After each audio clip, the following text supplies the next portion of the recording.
Hello guys, welcome back to this new video. Here we again with some new words which is going to be very beneficial for you if we concern any competitive exams point of view. So without any further ado, let's start the video. Guys, one thing I want to tell you that whatever words I'm gonna be say, you just reiterate these words in your mind for better understandings. So let's start the video. तो आज का पहला शब्द देख लेते हैं जो कि है इसेंट्रिक। इसको इंग्लिश में कहते हैं a person who is considered by other people to be strange और unusual, that is called eccentric. Hindi में कहते हैं इसको सन की।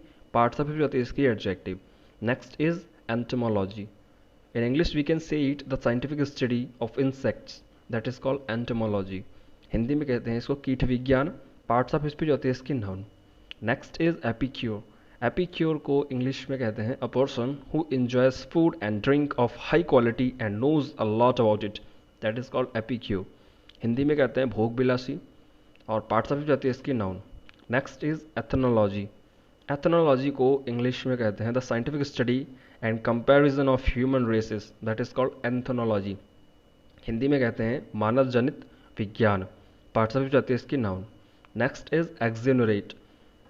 To officially state that somebody is not responsible for something that he has been blamed for, that is called exonerate।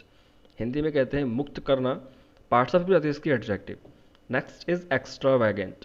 एक्स्ट्रावैगेंट को हिंदी में कहते हैं फिजूल खर्ची। पार्ट्स ऑफ भी आती है इसकी एडजेक्टिव। हिंदी में इसको और इंग्लिश में इसको कहते हैं spending a lot of more money और using a lot more of something that you can afford और than is necessary, that is called extravagant. Next is fauna. In English we can say it all the animals living in an area or in a particular period of history, that is called fauna।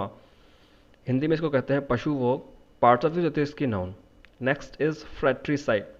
फ्रेट्रीसाइड को English में कहते हैं the crime of killing your brother और sister, that is called फ्रेट्रीसाइड।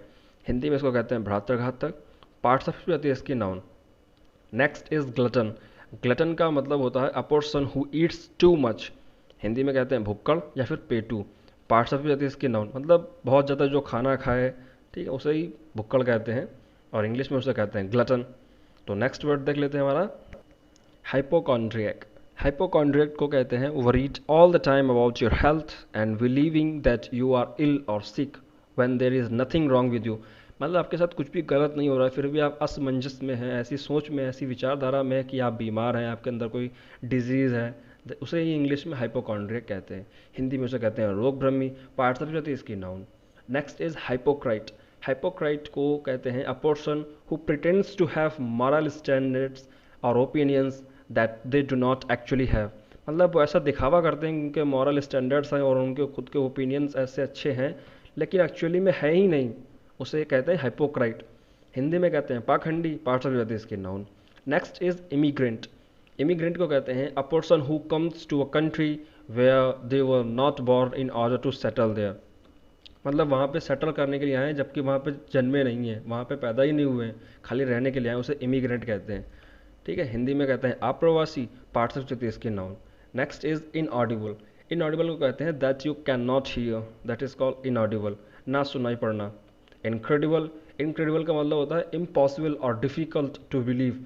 मतलब होता है किसी चीज़ पर बिलीव करने से पहले बहुत ही ज़्यादा कठिनाई होना, इम्पॉसिबल है, वो डिफ़िकल्ट है, तो उस पर इनक्रेडिबल, मतलब इनक्रेडिबल चीज़ तो वैसे भी इनक्रेडिबल ही होती है, उस पर कहाँ जल्दी से इंसान विश्वास करता है, दैट इज़ कॉल्ड इनक्रेडिबल।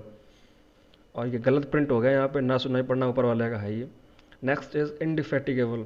इंडिफेटिगेबल को कहते हैं नेवर गिविंग अप और getting tired of doing something. मतलब कि कुछ किसी भी चीज़ को करने से बहुत ज़्यादा टायर्डपन हो, फटीग हो जाना, पर गिव अप ना करना, दैट इज़ कॉल्ड इनडिफेटिगेबल। हिंदी में कहते हैं अथक। पार्ट्स ऑफ जाती है इसकी adjective. Next is indigenous. Indigenous को तो पता ही होगा, हिंदी में स्वदेशी कहते हैं। पार्ट्स ऑफ इसकी एडजेक्टिव भी होती है, नाउन भी होती है। और इसको कहते हैं ओरिजिनेटिंग और occurring naturally in the place और कंट्री वेयर फाउंड और native, that is called indigenous. Move on. Ineffable. Ineffable को कहते हैं टू ग्रेट और beautiful to describe in words, that is called ineffable. Hindi में इसको कहते हैं अवर्णनीय। पार्ट्स ऑफ होते हैं इसकी एडजेक्टिव, मतलब कि जो शब्दों में ना कही जा सके उसे कहते हैं ineffable. Next is interstate. Interstate को कहते हैं having made no legal will, that is called interstate. Hindi में कहते हैं बिना वसीयतनामे मारा हुआ, मतलब कि a person who dies, a person who dies before making will, मतलब बिल बनाने से पहले ही पर्सन मर जाता है, जो उसे इंटेस्टेड कहते हैं। Next is lexicographer. लेक्सिकोग्राफर को कहते हैं a person who rights and edits dictionaries, that is called lexicographer. Hindi में कहते हैं कोशकार, पार्ट ऑफ एथिक्स की नाउन। सो गाइस, वीडियो कैसी लगी कमेंट सेक्शन में बताइएगा। अच्छी लगी हो तो लाइक और सब्सक्राइब कीजिएगा, नहीं अच्छी लगी हो तब भी कमेंट सेक्शन में बताइएगा अपना ओपिनियन, ताकि और भी ज़्यादा हार्ड वर्क करूँ, ठीक है, और से अच्छे वर्ड को कंपाइल करूँ एक वीडियो में और आपके लिए लेकर के आऊँ, जिससे आपकी और मेरी दोनों की नॉलेज बढ़ सके। Thank you. जय हिंद।